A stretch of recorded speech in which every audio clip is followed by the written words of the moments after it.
What's up, everyone? Welcome to today's video. Welcome to the Video Game Fight School channel. Thank you very much for tuning in.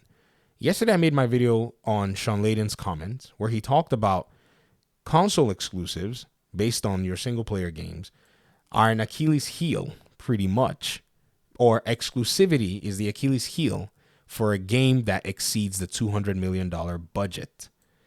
I think he's mathematically correct there. However, just more recently, he made a statement on an interview with some gentlemen they seem to be PlayStation fans.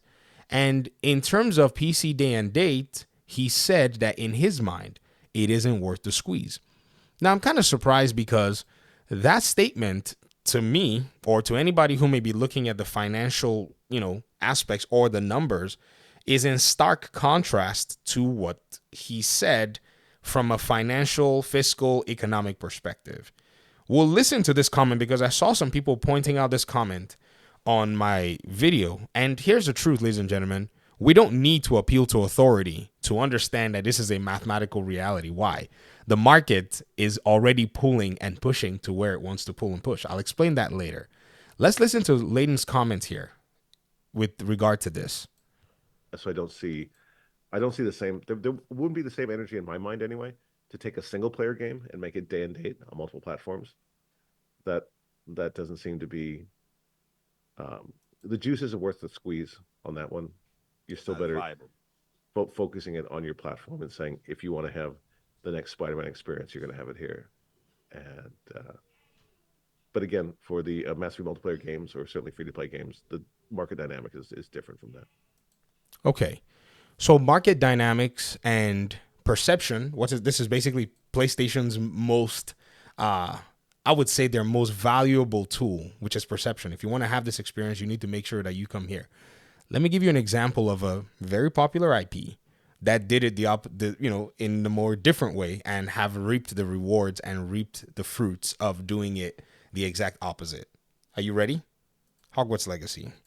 The game costs way less than Marvel Spider-Man to produce. I don't know what kind of deal they signed with Sony, but obviously they're going to give J.K. Rowling her cut. We don't know what the details are. We do know for sure that the details of the Spider-Man 2 game required them to sell 7.2 million copies to break even.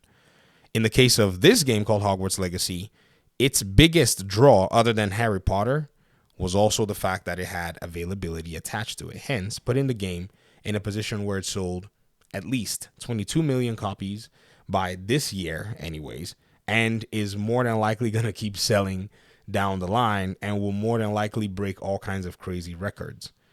EA is following this suit with also another licensed IP with Star Wars Jedi Survivor. They have announced that in April they were going to be bringing a PlayStation 4 port. And I don't know if they put an Xbox One port in the mix. Possibly it's going to be there.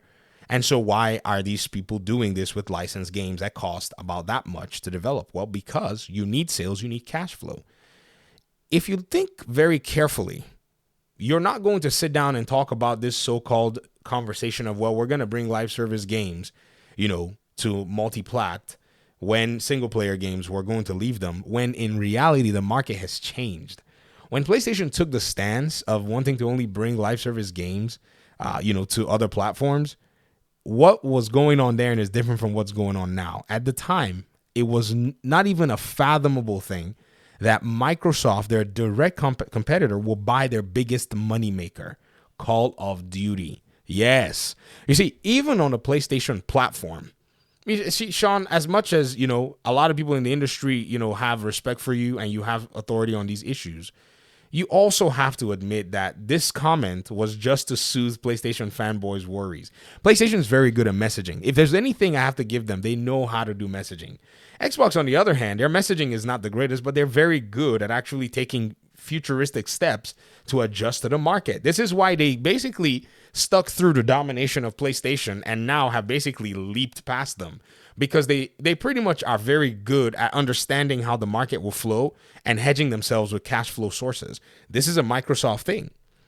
They use that same strategy with Xbox, and Xbox is not going to go out of business. They'll still make consoles. As long as PlayStation puts a console down, Xbox is going to put a console down.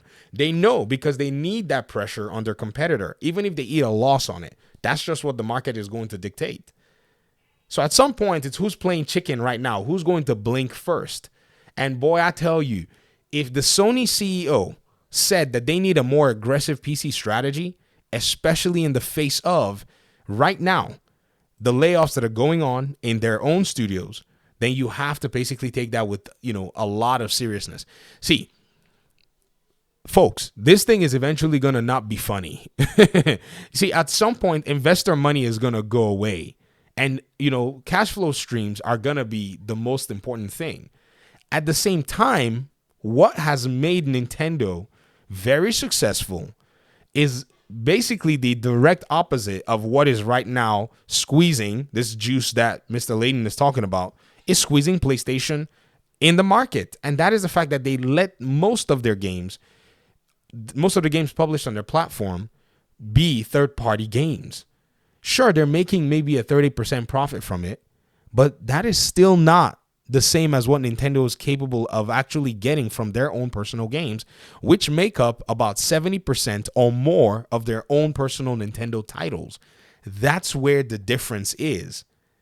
So PlayStation actually has to either close down its ecosystem a lot more to be able to achieve the gains of Nintendo, or it needs to open up its ecosystem more to go find more buyers of its software, because its platform is not designed to do what Nintendo does. This is where there is a difference in the market. It was only a matter of time for that particular kink in the armor to be exposed. And it seems like Xbox basically throwing $60-80 billion around has simply exposed it all. Where are they going to go from here? They're not going back after seeing the success of Helldivers 2. They're not going to go back. In fact, they're going to find ways to say, they're just some titles that we think are iconic, and then some titles we think the PC player base is enjoying. And those titles are going to be single-player games. They're going to bring them day one. See, God willing, we're here long enough and nothing crazy goes on, and you will see that first day single-player PlayStation game come on PC. It's just a matter of the messaging that they're going to use to go ahead and throw it out to you guys. Buy a PC if you're a PlayStation player. I'm telling you, don't spend your money on a PlayStation 5 Pro. You don't need it. It's an AMD machine. Go spend your money on real AMD machines. That's how you're going to get the best benefit in terms of performance and in terms of a platform. Unless, of course, you choose and you prefer a console. This is my video. Thanks so much for watching. Appreciate you guys' time and audience, and hopefully we'll talk pretty soon in another one. Peace out.